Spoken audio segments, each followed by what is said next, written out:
लेकिन मैं आपको बता रहा हूं, परमेश्वर का वचन आपके जीवन में से वो चीजें बदल सकता है।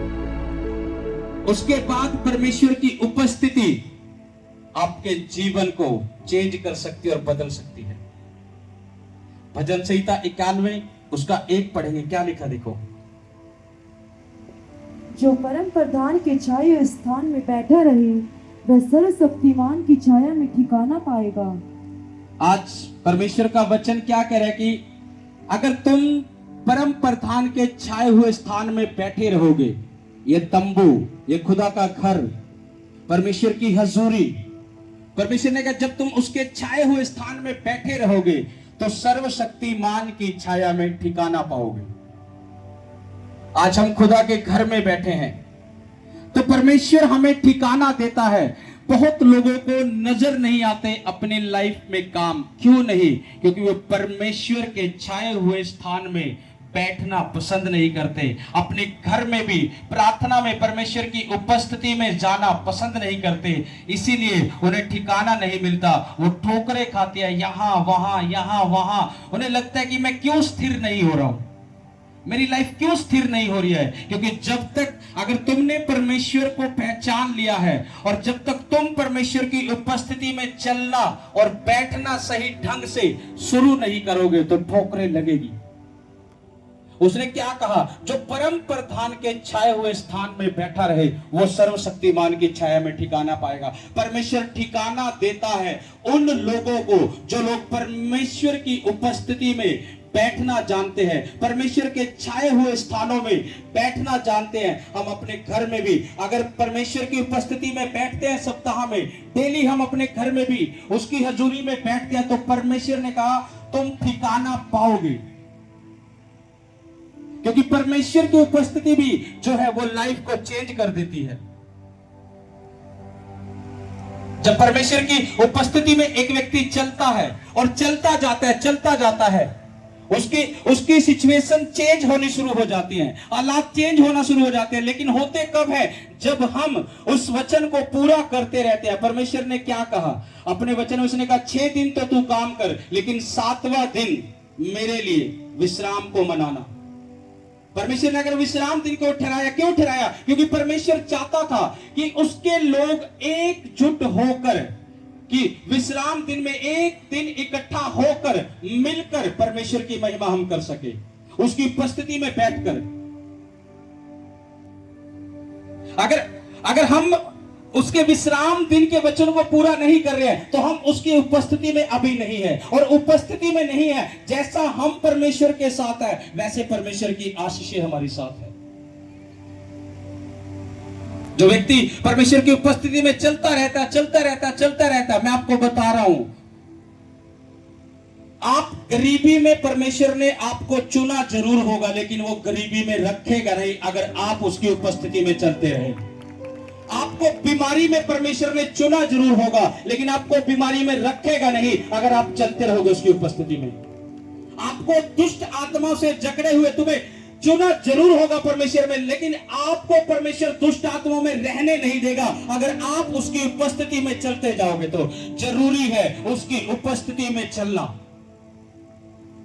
उसके विश्राम दिन को मनाना, उसकी उपस्थिति में चलना, उसके वचन को पूरा करना। जब हम उसकी उपस्थिति में चलते जाएंगे, एक समय आएगा परमेश्वर उन चीजों को, जिन चीजों से हम फाइट कर रहे होते हैं, जिन चीजों से हम लड़ रहे होते हैं, जिन दुखों से हम लड़ रहे होते हैं, जिन बीमारियों से हम लड़ रहे होते हैं, उन चीजों से परमेश्वर छुटकारा देना शुरू कर देता है।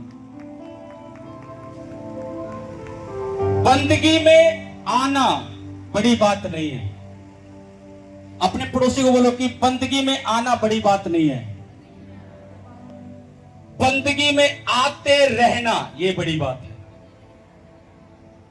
बंदगी में तो कोई भी चला जाएगा, लेकिन उसमें आते रहना, उसके विश्राम दिन को मनाते रहना ये बड़ी बात है। प्रार्थना करना बड़ी बात नहीं है, प्रार्थना करते रहना ये बड़ी बात है। और परमेश्वर यही चीजें हमसे चाहता है कि हम उसकी उपस्थिति में चले, और जब हम उसकी उपस्थिति में चलते हैं परमेश्वर हमें बदलना शुरू करता है, वो नया करना शुरू करता है, नई ज्योति हमारे ऊपर नई ज्योति को वो हमारे ऊपर उंडेलता है और चमकाना शुरू करता है। हमारी चीजों पर उसकी नई ज्योति आती है। आपको पता है, लोगों को लगता है कि मैंने परमेश्वर को जान लिया, मैंने परमेश्वर को पहचान लिया, ठीक है, अब परमेश्वर का अभिषेक मेरे ऊपर है, ठीक है। मैं आपको बता रहा हूं, एक ही अभिषेक में बैठे रहना भी परमेश्वर पसंद नहीं करता। अभिषेक का लेवल परमेश्वर चाहता है कि बढ़ता जाए। आज से 2 महीने पहले, 1 महीने पहले, 15 दिन पहले, दिन प्रतिदिन इस सेवकाई का अभिषेक और खुदा के दास का अभिषेक बढ़ता जाता है। सेवकाई का अभिषेक लेवल बढ़ता जाता है। इससे पता चलता है कि परमेश्वर एक लेवल पर हमें स्टैंड नहीं करता। अगर एक लेवल पर कोई व्यक्ति रुक जाए तो सोच लेना कि वो परमेश्वर में कहीं ना कहीं कमजोर है। अगर वो बढ़ता जा रहा है, लेवल में बढ़ता जा रहा है, ग्रोथ करता जा रहा है, तो वो परमेश्वर की उपस्थिति में बैठना जानता है। वो व्यक्ति जिसकी लाइफ में लेवल में बढ़ोतरी आती जा रही है, अगर आपके चीजों में बढ़ोतरी आती जा रही है, तो तुम परमेश्वर के वो बेटे और वो बेटी हो जो उसकी उपस्थिति में बैठना सीख चुके हो और चल रहे हो, और परमेश्वर दिन प्रतिदिन तुम्हें बदलना शुरू करता है। जब तक उपस्थिति में बैठना शुरू नहीं करेंगे, हालात और लेवल बदलाव में नहीं आएंगे। परमेश्वर ने कहा मेरी उपस्थिति में, अब्राहम को क्या बोला था? अब्राहम मेरी उपस्थिति में चल और सिद्ध हो जा। अब्राहम के पास बच्चे की आशीष नहीं थी, लेकिन परमेश्वर का दास था। हो सकता है कहीं ना कहीं कुछ ना कुछ कमी ऐसी होगी जो उसे नजर नहीं आ रही थी उस समय, लेकिन परमेश्वर उसे एक बात कहता है कि अब्राहम तो मेरी उपस्थिति में चल। क्योंकि परमेश्वर भी जानता है कि जब एक उसका बेटा, एक उसकी बेटी उसकी उपस्थिति में बैठना शुरू कर देता है, उसकी उपस्थिति में चलना शुरू कर देता है, तो परमेश्वर उसे सेम नहीं रहने देता। उसने अब्राहम को भी सेम वर्ड बोले कि अब्राहम मेरी उपस्थिति में चल और सिद्ध हो जा। वचन कहता, जब ये वचन जब अब्राहम के पास आया, अब्राहम को पता लगा कि परमेश्वर ने मुझे कुछ कहा है करने के लिए, कि मुझे उसकी उपस्थिति में चलना है और सिद्ध होना है। और वचन कहता है कि जैसे ही उसने इस वचन को पकड़ लिया जो परमेश्वर ने कहा अब्राहम ने, उसके जीवन में बेटे की आशीष इसहाक जिसका नाम था उतर चुकी थी। उपस्थिति में सिद्ध जब हुआ, वो उपस्थिति में चलना बड़ी बात नहीं, उपस्थिति में चलते रहना ये बड़ी बात है, सिद्ध होना ये बड़ी बात है। लोगों को जब थोड़ा सा कुछ आशीषें मिलती है तो वो प्रार्थना भी करते हैं, बंदगी में भी चलते हैं, सब काम करते हैं, लेकिन जब कोई दुख आता है तब तुम्हारे आत्मा और तुम्हारे विचार कैसे होते हैं प्रभु के प्रति, परमेश्वर इस चीज को नोट करता है कि उस समय हम किस तरह से परमेश्वर की उपस्थिति में हैं या नहीं। अपने सुखों में तो सब कोई परमेश्वर कर सकता है, लेकिन अगर कोई तंगी में, कोई खटी में हम परमेश्वर की उपस्थिति में वैसे ही चल रहे हैं और परमेश्वर से वैसा ही प्रेम कर रहे हैं, तो परमेश्वर ये चीजें देखता है उस व्यक्ति की लाइफ में। और जब वो देखते हैं कि ये मेरा बेटा, ये मेरी बेटी अपने हर हालातों में भी मेरी उपस्थिति से भटका नहीं, मेरी प्रार्थना करना मुझसे भटका नहीं, मेरे वचनों को पढ़ना, उन पर चलना उससे भटका नहीं, और परमेश्वर देखता है जब ये मेरी उपस्थिति में है तो उसे बदलना शुरू करता है। परमेश्वर उसके हालातों को बदलना शुरू करता है। अब्राहम के हालात बदले तभी जब वो परमेश्वर की उपस्थिति में चला और सिद्ध बन गया। परमेश्वर ने उसके हालातों को चेंज कर दिया।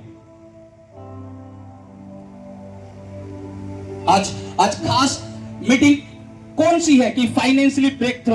अगर तुम्हें छुटकारा चाहिए, छुटकारे का कारण एक ये भी है कि हमें परमेश्वर की उपस्थिति में चलते रहना होगा।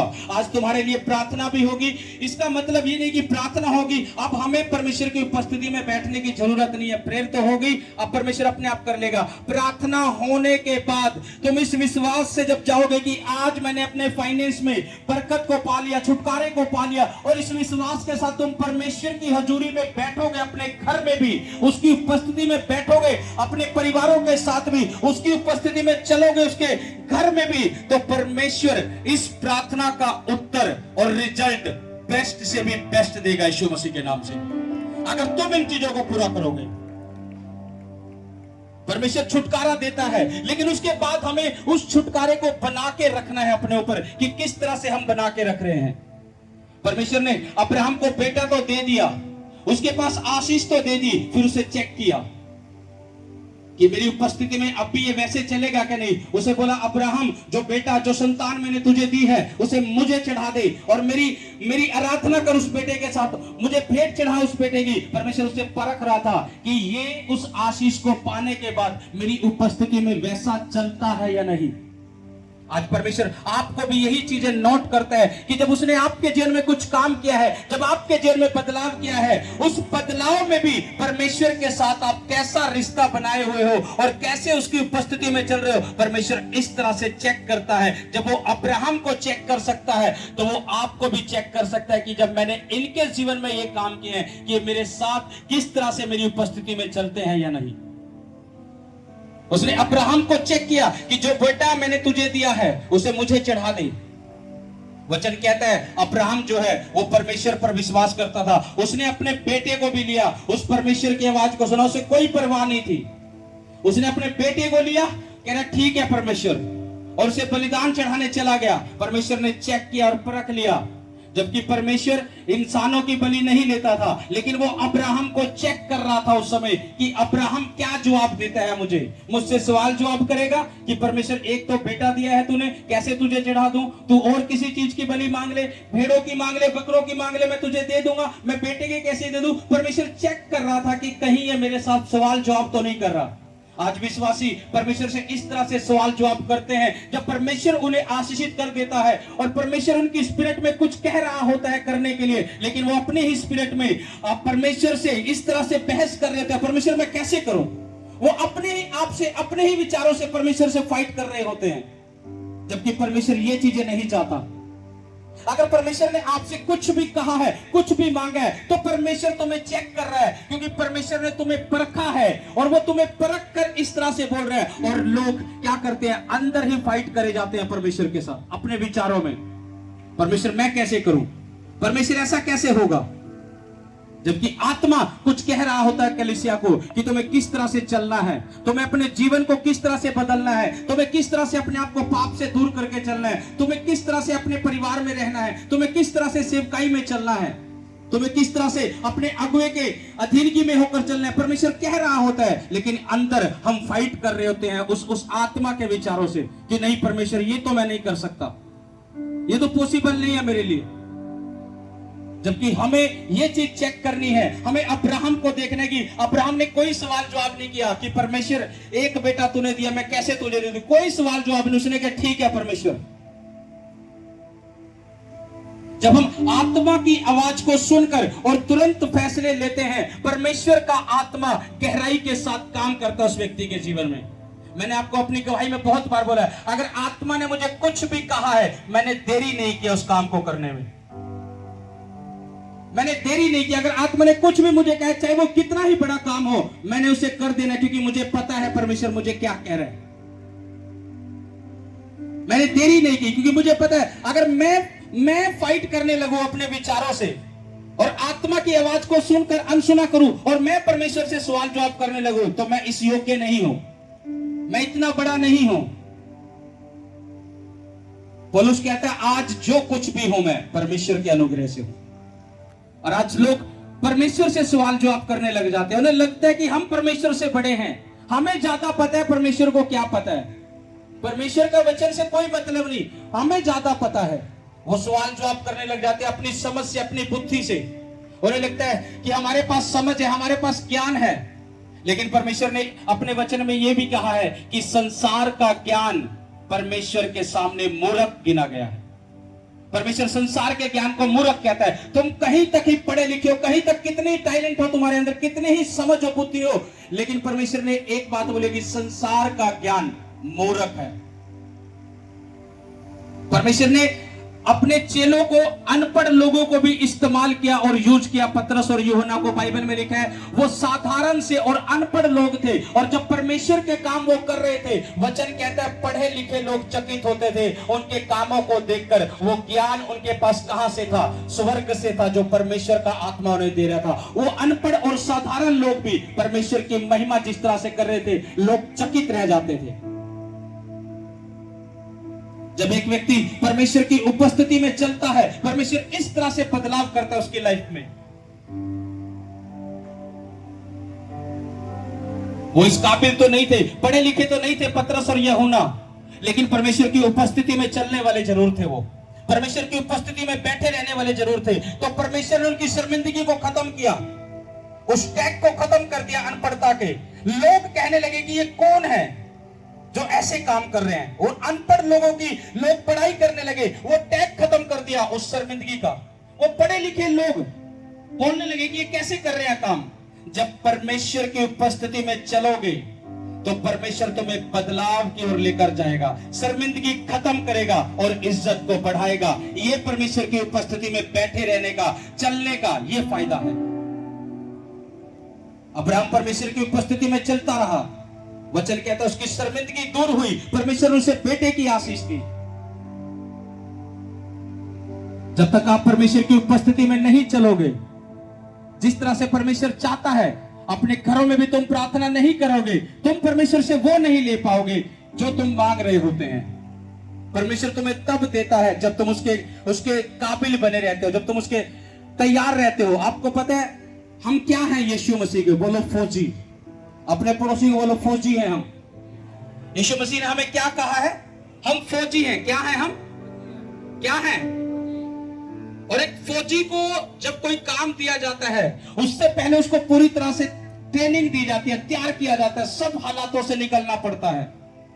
अगर कोई हालात तुम कहीं फाइट कर रहे हो तो तुम ये सोचोगे मेरी ट्रेनिंग हो रही है, परमेश्वर मुझे परख रहा है क्योंकि मैं उसका फौजी हूं, वो मुझे तैयार कर रहा है, वो मुझे तैयार कर रहा है। जैसी ट्रेनिंग तुम्हारी है वैसा ही परमेश्वर तुम्हारी लाइफ में कर सकता है। अगर उस ट्रेनिंग में तुम क्विट कर जाते हो, छोड़ जाते हो, तो तुम वो नहीं पद ले पाते जो परमेश्वर तुम्हें देना चाहता था। वो एक फौजी की नजर में अगर हमें देख रहा है तो हमारी तैयारी भी उस तरह से वो करवाता है। अगर वो दुखों से लेकर जा रहा है तो वो तैयारी करा रहा होता है आने वाले फ्यूचर की हमारी, कि वो किस तरह से चमकने वाला होगा।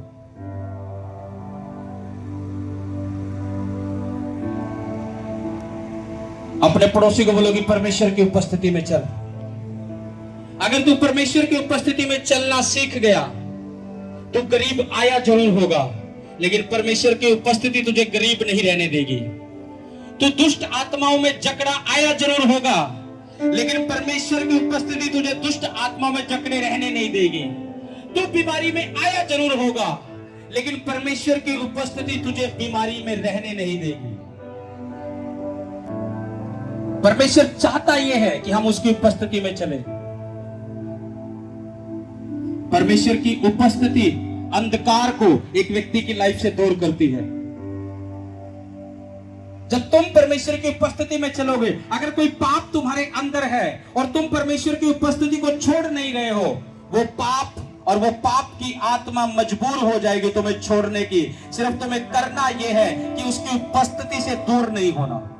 अगर कोई पाप तुम नहीं छोड़ पा रहे हो और तुम उसकी उपस्थिति में बने हुए हो, तुम पाप में परमेश्वर ने चुना जरूर होगा, लेकिन पाप में वो रहने नहीं देगी परमेश्वर की उपस्थिति। अगर तुम उसकी उपस्थिति में चलते जाओगे तो वो तुम्हें पाप में रहने नहीं देगी। एक वचन पढ़ेंगे, पहला राजा 15 अध्याय उसका 5 वचन। क्योंकि दाऊद वह किया करता था जो यहोवा की दृष्टि में ठीक था।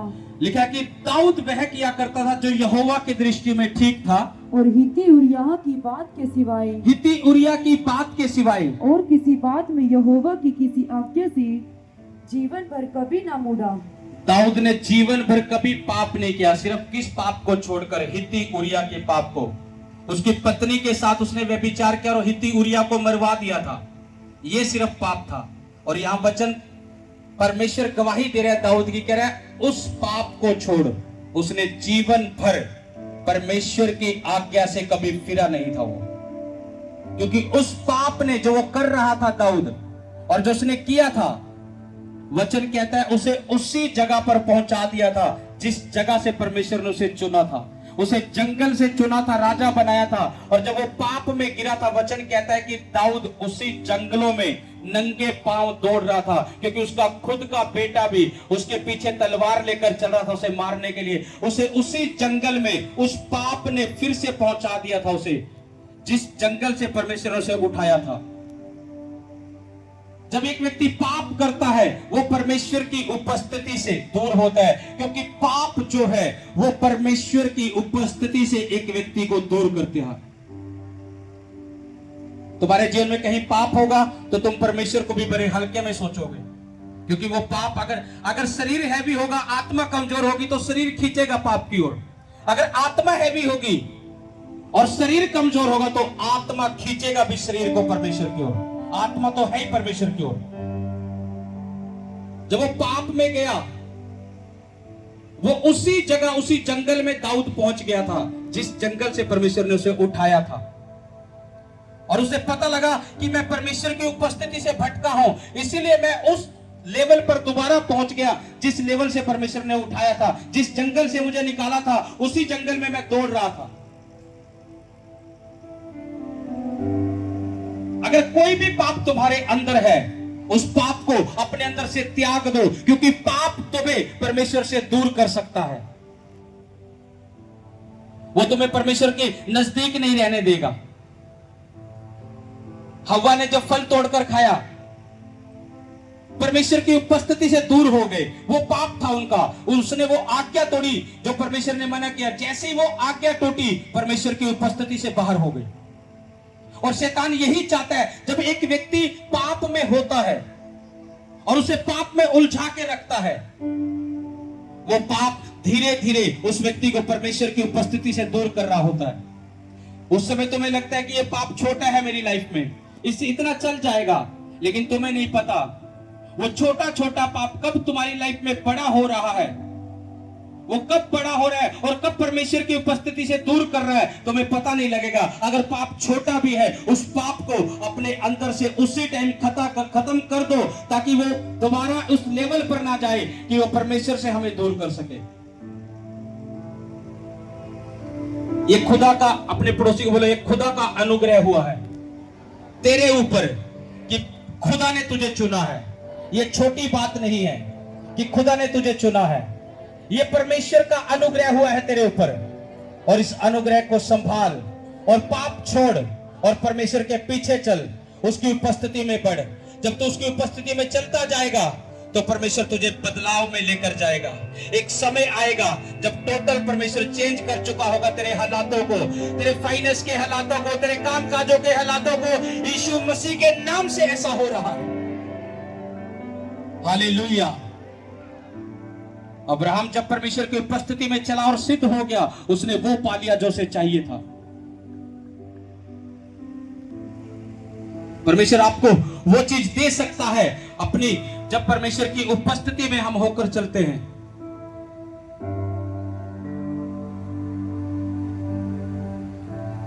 दाऊद पूरी जिंदगी परमेश्वर की आज्ञा से नहीं फिरा, सिर्फ एक आज्ञा से फिरा था, जब वो व्यभिचार में गिरा था। उसके बाद उसे पता लग गया था कि जो कुछ भी मेरे जीवन में है परमेश्वर की ओर से है।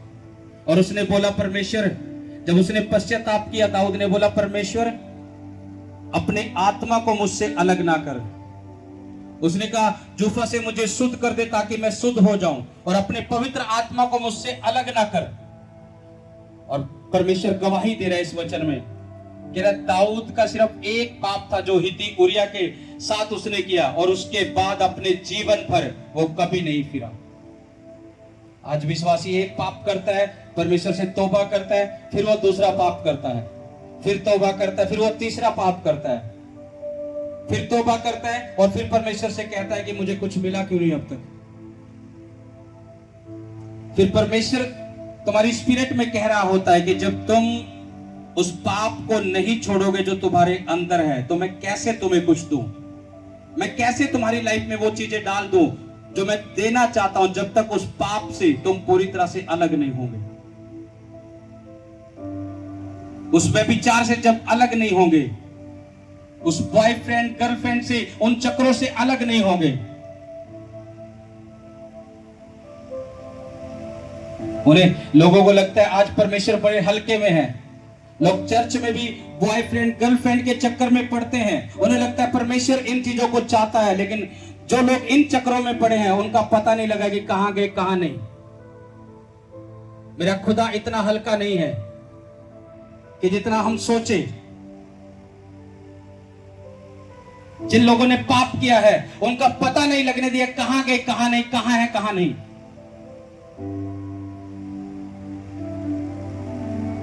उसने पाप से दूर रहने के लिए इसलिए बोला है ताकि वो हमें आशीषित कर सके। उसने पाप से, व्यभिचार से, बुराई से, नशे से दूर रहने के लिए इसलिए बोला ताकि वो हमारे जीवन में कुछ डाल सके जो वो चाहता है हमारे जीवन में करना। अपने पड़ोसी को बोलो कि परमेश्वर तुझसे प्रेम करता है। फिर से बोलो, हाथ रखो अपने पड़ोसी के कंधे पर रख और बोलो कि परमेश्वर तुझसे प्रेम करता है। उसने तेरे लिए अपनी जान को दिया है, उसने तेरे लिए अपनी जान को भी दे दिया है। उससे बढ़कर प्रेम कोई नहीं कर सकता तुझसे। जो प्रेम मेरे यीशु ने तुझसे किया उसका ही प्रेम सच्चा है। और वो चाहता भी ये है तुझसे कि तू पाप ना कर, कि तू पवित्रताई के साथ उसकी उपस्थिति में चल। आमीन। अगर हम उसके प्रेम को समझ जाएं कि उसने कैसा प्रेम हमसे किया है, दुनिया का प्रेम फीका पड़ जाएगा। किसी का प्रेम ऐसा नहीं है जो यीशु मसीह ने हमसे किया है। दुनिया का प्रेम फीका है। तुम्हें लाख लगे कि फलाना मुझसे ज्यादा प्रेम करता है, ढिमकाना मुझसे ज्यादा प्रेम करता है, लेकिन मैं आपको बता रहा हूं, मेरा यीशु जैसा प्रेम कोई नहीं कर सकता। दुनिया का प्रेम छोटा है, यीशु का प्रेम सच्चा है। अगर तुम इन चीज को समझ जाओ, पहचान जाओ, तो कभी भी उसकी उपस्थिति से दूर ही ना हो तुम। अब्राहम को था ये प्रेम। जैसा जैसा परमेश्वर उसे बोलता गया वो अपने आप को वैसा परफेक्ट करता गया। जो जो आवाज उसे परमेश्वर की मिलती गई वो वैसा चलता गया। परमेश्वर ने जब उसे कहा मेरी उपस्थिति में चलो और सिद्ध हो जा, उस आवाज को उसने लिया और उपस्थिति में चलना शुरू किया और सिद्ध हुआ। और परमेश्वर ने उसके वंश को बढ़ा दिया। आपको क्या चाहिए? आप क्या चाहते हो? परमेश्वर की उपस्थिति आपको वो दे सकती है। और आज की उपस्थिति, खुदा की हजूरी, जो आज हम बैठे हैं इस उपस्थिति में, इस तंबू के नीचे, इस खुदा की हजूरी में, ये उपस्थिति भी आज हमें वो देकर वापस लेकर जा रही है जो हम लेने के लिए आए। ये वो देकर वापस लेकर जा रही है। आज तुम्हें यहां से, तुम अपने घर जाओगे, वापस वो चीज लेकर जाओगे जो तुम लेने के लिए आए हो खुदा से। उसकी उपस्थिति ये कर सकती है। लेकिन मैं आपको बता रहा हूं कि पाप ना करो। अगर कोई भी पाप तुम्हारे अंदर, उसे छोड़ देना। परमेश्वर प्यार करता है, वो आज भी तुम्हें गले लगाने के लिए खड़ा है। अगर तुम उस पाप को पूरी तरह से छोड़ो और प्रभु के नजदीक आओ तो वो आज भी तुम्हें गले लगाने के लिए तैयार है। वो आज भी तुम्हें, वो बाहें फैलाए हुए, जिस तरह से उसने क्रूस पर बाहें फैलाई, वो आज भी बाहें फैलाए खड़ा है हमें गले लगाने के लिए। अगर हम उस पाप को छोड़कर तौबा करके परमेश्वर के नजदीक आए तो वो आज भी तैयार है, वो आज भी खड़ा है। परमेश्वर की उपस्थिति हमें बदल सकती है।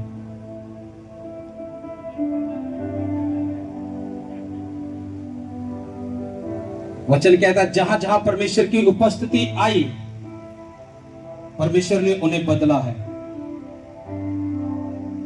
दाऊद के जीवन में परमेश्वर की उपस्थिति थी, दाऊद बदलता गया, दिन प्रतिदिन वो बढ़ोतरी में जाता चला गया। एलिया के जीवन में परमेश्वर की उपस्थिति थी। उसने अहाब राजा के सामने उपस्थित होकर बोला, कह रहा जिस परमेश्वर के नजदीक में उपस्थित रहता हूं, जिस परमेश्वर के पास, कह रहा है मेरे कहे बिना ना तो बरसात होगी, आकाश बंद हो जाएगा। ये उसने डिक्लेयर किया। क्यों कहा इतने दावे से?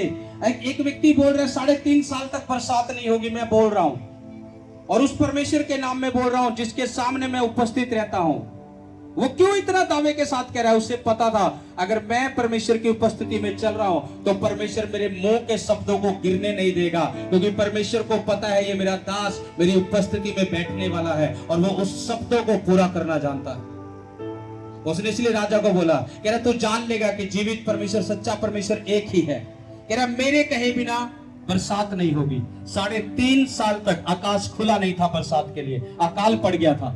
और खुला आकाश उसी परमेश्वर के दास की आवाज के साथ, जो परमेश्वर का दास परमेश्वर की उपस्थिति में बैठना जानता था, उसने कहा अब बरसात होगी। 3.5 साल के बाद जैसे ही उसने बोला कि अब बरसात होगी, वचन की तरह मुट्ठी भर बादल उठा जब परमेश्वर के दास ने बोला। और फिर इतनी बारिश हुई बहुत ज्यादा। आप परमेश्वर की उपस्थिति में बैठोगे जब अपने घरों में भी प्रार्थना करने वाले होंगे, पाप को छोड़कर पवित्रताई के साथ जब तुम परमेश्वर की उपस्थिति में अपने घरों में भी बैठोगे, प्रार्थना करने वाले होंगे, और फिर तुम खुदा से कुछ भी कहोगे, परमेश्वर पूरा करेगा तुम्हारी प्रार्थनाओं के द्वारा भी। फिर तुम्हें वेट नहीं करनी पड़ेगी।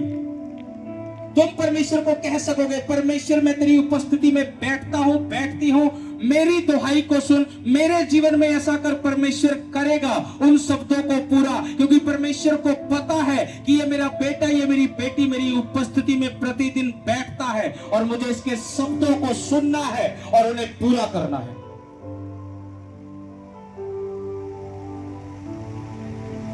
अंधकार के काम नाश हो जाते हैं। मूसा गया परमेश्वर के पास, 40 दिन पहाड़ पर रहा, 40 दिन ना कुछ खाया ना कुछ पिया, उपवास में रहा, और जब नीचे उतरा उसका चेहरा चमक गया था, उसके चेहरे से किरणें निकल रही थी। मूसा को भी नहीं पता था, उसके भाई ने, हारून ने देखा कि इसने परमेश्वर का दर्शन पाया है, इसके चेहरे से किरणें निकल रही है, इसके चेहरे पर परमेश्वर का नूर है।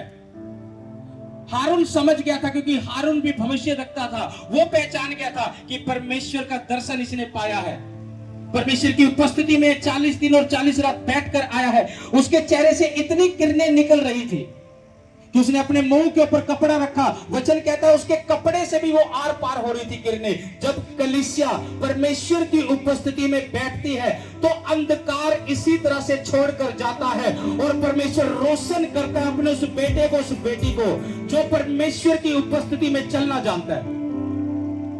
परमेश्वर रोशन करता है उसे। तुम परमेश्वर की उपस्थिति में बैठना शुरू करो प्रतिदिन। तुम्हें कुछ नजर नहीं आ रहा, अपने दुखों में भी बैठो। अगर तुम्हें बहुत ज्यादा परमेश्वर ने आशीष किया, आशीषों में भी बैठो, अपने दुखों में भी बैठो। मैं कह रहा हूं 15 दिन बैठो लगातार। 15 दिन के अंदर तुम्हें पता चल जाएगा कि जीवित परमेश्वर क्या है और क्या कुछ नहीं कर सकता हमारे जीवन में।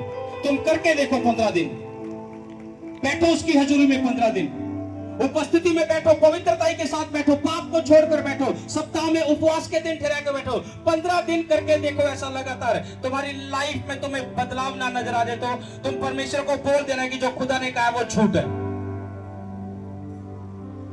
लाइफ चेंज हो जाती है जो व्यक्ति परमेश्वर की उपस्थिति में बैठना शुरू कर देता है। जो कलीसिया आज भी परमेश्वर की उपस्थिति में बैठती है, परमेश्वर कभी उसे अंधेरे में रहने नहीं देता। परमेश्वर उसे रोशन करके रखता है, नई ज्योति को उसके ऊपर उंडेल कर रखता है, उसे अंधेरे में नहीं रखता। परमेश्वर बैठकर देखो 15 दिन लगातार परमेश्वर की उपस्थिति में, चल के देखो खुदा की उपस्थिति में, और फिर देखो परमेश्वर कैसे प्रार्थनाओं का उत्तर लेकर आ रहा है। जितने जन परमेश्वर की उपस्थिति में बैठे हैं उन्होंने स्वर्ग को खोला भी है प्रभु के नाम में और स्वर्ग को बंद भी किया है प्रभु के नाम में। और तुम कहते हो मेरी लाइफ में शैतान ने ये रास्ता खोल रखा, क्यों बंद नहीं हो रहा? मेरी परिवार में शैतान ने ये रास्ता खोल रखा, क्यों बंद नहीं हो रहा? क्यों बंद नहीं हो रहा? उसका जवाब ये है कि हो सकता है तुम परमेश्वर की उपस्थिति में उस तरह से नहीं बैठ रहे, या बिल्कुल ही नहीं बैठ रहे, या बैठ रहे तो तुम्हारे अंदर कोई पाप भी है और तुम उपस्थिति में भी बैठ रहे हो, इसलिए वो रास्ता बंद नहीं हो रहा। जिस दिन पवित्रताई के साथ पाप को छोड़कर परमेश्वर के साथ चलना शुरू करोगे, उसके पीछे चलना शुरू करोगे, लाइफ चेंज होगी। जो तुम खोलोगे वो खुलेगा भी, और जो तुम बांधोगे वो बंधेगा भी। परमेश्वर का वचन पूरा होगा अगर तुम खुदा की उपस्थिति में चलना शुरू कर दो तो।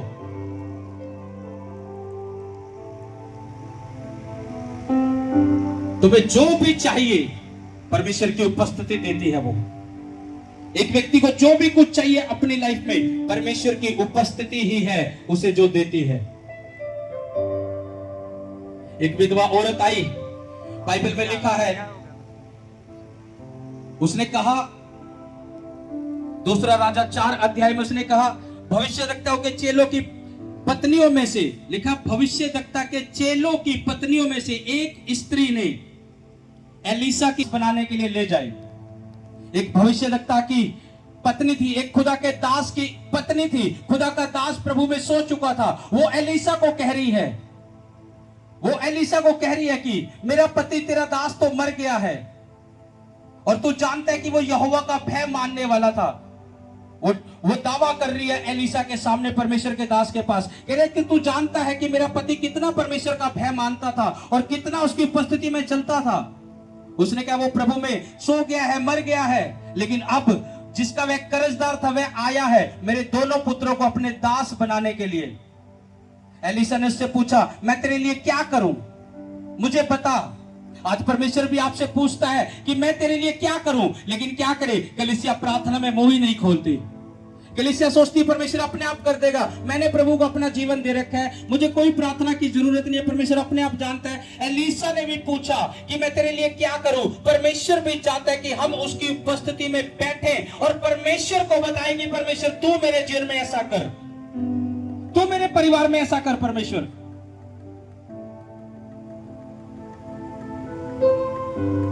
कोई भी पाप, एक छोटे पाप से लेके बड़े पाप तक जो तुम्हारे अंदर है, उसे आज छोड़ो। तुम्हें लग रहा होगा बीड़ी पीना तो छोटी बात है, गुटखा खाना छोटी बात है, वो छोटे छोटे पाप बड़ी बड़ी आशीषों को रोक कर बैठे हैं। तुम्हें लगता है नशा करना तो आम है, वो नशा ही परमेश्वर से तुम्हें वो लेने नहीं दे रहा जो परमेश्वर तुम्हें देना चाहता है। तुम्हें पाप से तौबा कर कर परमेश्वर की उपस्थिति में पूरी तरह से चलना होगा। परमेश्वर पर भरोसा करके उसकी उपस्थिति में चलना होगा। व्यभिचार से दूर रहकर, गंदी बातों से दूर रहकर, अपने होठों से उन गालियों को, उन बुरी बातों को मत निकालो। अभी हम गीत जो गा रहे थे, क्या कह रहे थे कि मेरे होठादि कर रखवाले, क्यों कह रहे थे कि होठों से क्या निकल रहा है, कौन सी गंदी बातें निकल रही हैं, हम क्या कह रहे हैं, ये चीज भी मायने रखती है परमेश्वर के लिए।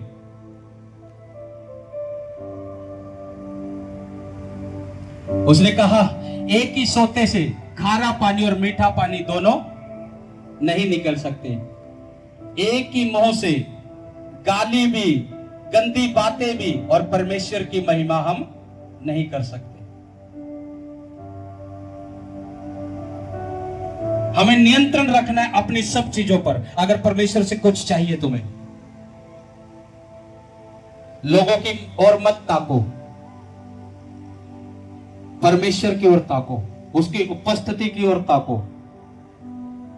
दाऊद एक राजा था, सबसे बिजी, जिसके ऊपर प्रजा का एक भार था, एक राजा जो सबसे ज्यादा बिजी।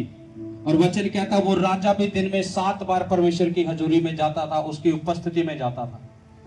और हम इतने बिजी नहीं हैं, हम जा सकते हैं उस खुदा की उपस्थिति में। परमेश्वर की उपस्थिति बदलाव लेकर आती है, उसकी हजूरी बदलाव लेकर आती है। पाप परमेश्वर से दूर करता है, वो परमेश्वर की प्रार्थनाओं से भी दूर करेगा, पाप हजूरी से भी दूर करेगा। जब पाप एक व्यक्ति के अंदर होगा, और जब यीशु मसीह एक व्यक्ति के जीवन में होगा, तो सारी आशीषें और सारी बरकतें जो इस संसार में भी हम देखते हैं और जो स्वर्ग में भी हैं, परमेश्वर ने कहा पीछे पड़कर तुम्हारे पास आएगी। फिर तुम्हें पाप से कमाना नहीं पड़ेगा, कि तुम्हें लगता है कि मुझे पाप करना पड़ता है, इसीलिए मुझे अपने बिजनेस में हेरा फेरी करनी पड़ती है, इसीलिए अगर मैं ये कमी नहीं करूंगा तो मेरा बिजनेस नहीं चलेगा। अपने बिजनेस में यीशु मसीह रखो, यीशु मसीह को आगे रखो, बिजनेस दौड़ेगा और दौड़ता जाएगा, हेरा फेरी नहीं, क्योंकि पाप परमेश्वर से दूर करता है। आमीन। अपने पड़ोसी को बोले कि आज से पाप नहीं करना। इस वचन को ध्यान से सुन, क्योंकि प्रभु यीशु मसीह ने तुझसे सच्चा प्रेम किया है और वो भी चाहता है कि हम भी उससे सच्चा प्रेम करें, पाप को छोड़कर, त्याग कर, पवित्र जीवन के साथ। उसने कहा पहला पतरस में कि जैसा तुम्हारा बुलाने वाला पवित्र है वैसे तुम भी पवित्र बनो। बुराई नहीं, कोई गंदी बात तुम्हारे मुंह से ना निकले, वचन भी कहता है। आमीन। एक मिनट आंखें बंद करो और इस वचन के लिए जो आज सुना है अपने दिल से, अपनी आत्मा से प्रार्थना करो कि परमेश्वर ये वचन मेरे लिए था। मैं जानता हूं परमेश्वर ने एक एक जन से इस वचन के द्वारा बात की है, क्योंकि ये वचन वो है जो खुदा की ओर से आया है। और मैं जानता हूं परमेश्वर ने तुमसे बात की है इस वचन के द्वारा।